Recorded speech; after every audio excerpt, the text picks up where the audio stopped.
In a recent conversation with my dear friends M and Ember, M shared with me this idea that you can regard spiritual awakening as a realization that, oh, I was wrong. And I want to speak a little bit about the idea that, first and foremost, all of our ideas about awakening, or our ideas about reality, or our ideas about living from our soul, they are just that. They are just ideas. And the whole headship of this journey is that we're constantly being invited to hear where ideas can't reach. And in many ways, we're learning how to correctly allocate the energies of the mind so that they're not leading the way, so that our thoughts, our logical constructs aren't determining the basis of our reality, but are rather used in service to it. So the ideas that I want to speak about here are the relationship between confidence, self-certainty, and not knowing, authentic not knowing, not having an answer. And so often we experience these two states as antithetical to one another, that confidence is often associated with the certainty of a condition. Right? Someone treated us a certain way, our partner said the right thing, or we made money, or conditions, and we're happy. We feel good, and thus we have a confidence in ourselves, a confidence in our path. But it's no sooner than when conditions change, seemingly not in our favor, that confidence is lost, and really just points to how fragile and delicate and unstable ego and self-construct is, because we easily turn on the flip of a coin. Turn of it. There's a phrase there that I'm not recalling. Quickly, we can turn from one state of certainty and confidence and trust to one of doubt. And what I always find so fascinating is that, for me, during times when I am feeling more clear about my path, those are the times where I'm likely to spend more time in meditation, longer practices, and better self-care. And during times when I'm not feeling certain of myself and I'm kind of like working through a sticky place, those are the times that I probably can benefit most from the wellness practices and time to really be in relationship to spirit and silence. And yet those are the times where I'm less likely to do that. And this is true for all of us. The fluctuations that we experience in our life really just points back to where our own will, where our own devotion is yet to be strengthened and clarified.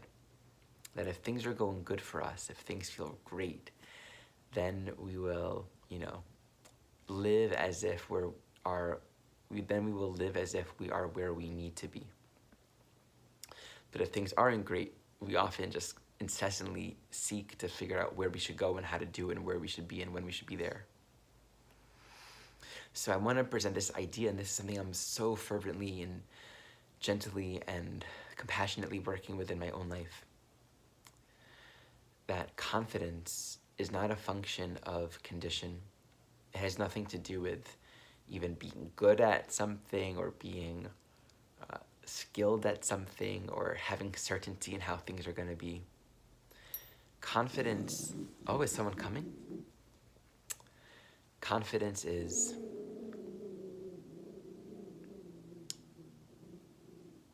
reflective of a trust in who you are,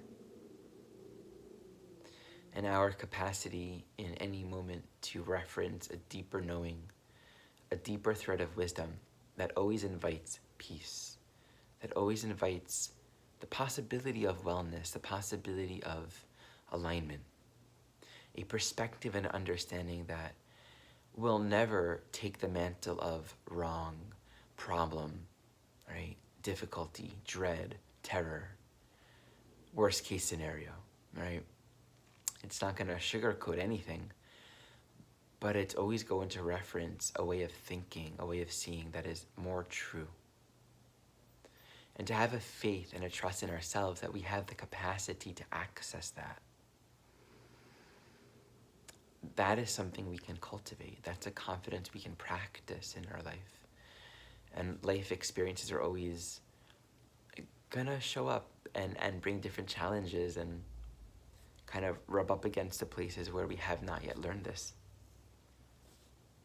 And so I find that this confidence, it goes really well with the not knowing, with the not having the full picture, and the space of surrender. And yet they build upon each other, because we constantly unravel more of the pieces. We start to see more of the picture. We cultivate wisdom and understanding and begin to apprehend what's actually going on. And that knowledge is absolutely possible for us. And we don't have to be living in the state of like, I never know, I never understand. It is within our right to know. It is absolutely within our right to have clear vision and to see what is actually happening. And that vision clarifies and clarifies and clarifies.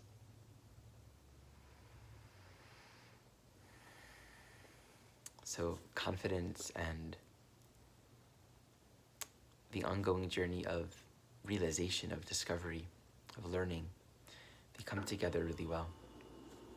And this week, Chiron is stationing direct. So I guess that occurs for me to speak to. Because Chiron and Aries square in the nodes really speaks to that sense of this is absolutely a time of new direction and blossoming paths, big time. Yeah, the next couple months are really going to be active in that way. And the vulnerability and the fear and the uncertainty of that is absolutely real as well. It is natural to not really know where this is going, because this Chiron stationing direct energy is very much a metaphor would be going into the dark and just knowing you have to go, knowing you have to move forward, but really not knowing where it's taking you.